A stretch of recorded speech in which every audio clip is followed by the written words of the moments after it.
ആസി ആർട്സിലേക്ക് എല്ലാവർക്കും സ്വാഗതം. നമ്മൾ ബേക്കറിൽ നിന്ന് കിട്ടുന്ന നല്ല മൊരിഞ്ഞ ടേസ്റ്റി ആയിട്ടുള്ള മുട്ട പപ്സ് ഇല്ലേ, അതിന്റെ റെസിപ്പിയുമായിട്ടാണ് വന്നേക്കുന്നത്. അപ്പൊ നമുക്കത് എങ്ങനെ ഉണ്ടാക്കാൻ നോക്കിയാലോ. ആദ്യം നമുക്ക് ഇതിലേക്ക് ഒരു മസാല റെഡിയാക്കാം. പാൻ ഒന്ന് ചൂടായി വരുമ്പോൾ ഇതിലേക്ക് ഒരു 2 ടേബിൾ സ്പൂൺ വെളിച്ചെണ്ണ ഒഴിച്ചു കൊടുക്കാമേ. 2 മീഡിയം സൈസ് സവാള കട്ട് ചെയ്തതാണ്. സവാള പെട്ടെന്ന് വഴന്ന് കിട്ടാൻ വേണ്ടി നമുക്ക് അതിലേക്ക് ഒരു 1/4 ടീസ്പൂൺ ഉപ്പ് കൂടി ചേർത്ത് നമുക്കിതൊന്ന് വഴറ്റിയെടുക്കാം.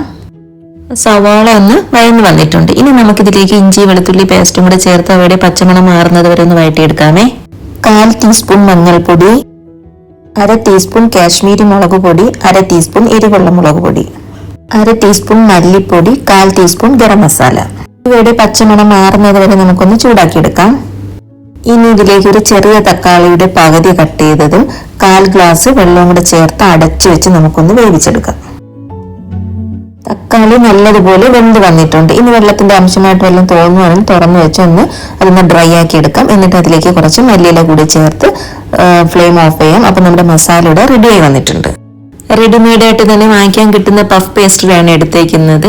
ഇത് നമ്മൾ ഉപയോഗിക്കുന്നതിന് അരമണിക്കൂർ മുന്നേ തന്നെ ഫ്രീസറിൽ നിന്ന് എടുത്ത് വെക്കണം. എങ്കിൽ മാത്രമേ നല്ല സോഫ്റ്റ് ആയിട്ട് കിട്ടത്തുള്ളേ.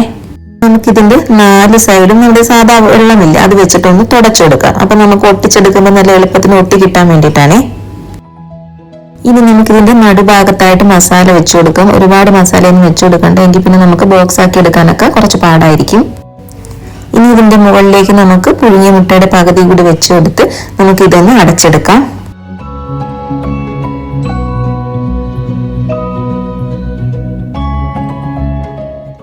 ഇനി നമുക്ക് ഈ ഒരു സൈഡ് കൂടി നല്ലതുപോലെ ഒന്ന് പ്രസ് ചെയ്തൊന്ന് അടച്ചു കൊടുക്കാമേ. ബാക്കിയുള്ളത് കൂടി നമുക്ക് ഇതുപോലെ ഒന്ന് റെഡിയാക്കി എടുക്കാം.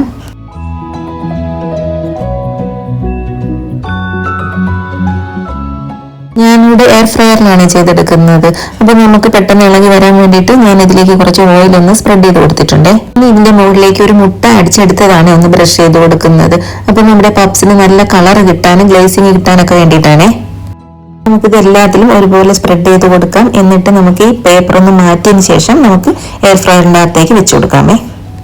ഇതിലേക്ക് ഞാൻ ഒരു 3 എണ്ണമാണ് വെച്ചു കൊടുത്തേക്കുന്നത്. 4 എണ്ണം വെച്ചെടുക്കാനുള്ള സ്പേസ് ഇല്ലാത്തതുകൊണ്ടാണ്. അപ്പൊ വലിയ സൈസിനുള്ള എയർ ഫ്രയർ ഒക്കെ ആണെങ്കിൽ ഒരുമിച്ച് തന്നെ വെച്ചു കൊടുക്കാവുന്നതാണ്. നമുക്കിത് എയർ ഫ്രയർ ഓൺ ആക്കി ഒരു 180 ഡിഗ്രിയിൽ ഒരു 15 മിനിറ്റ് വെച്ചു കൊടുക്കാമേ.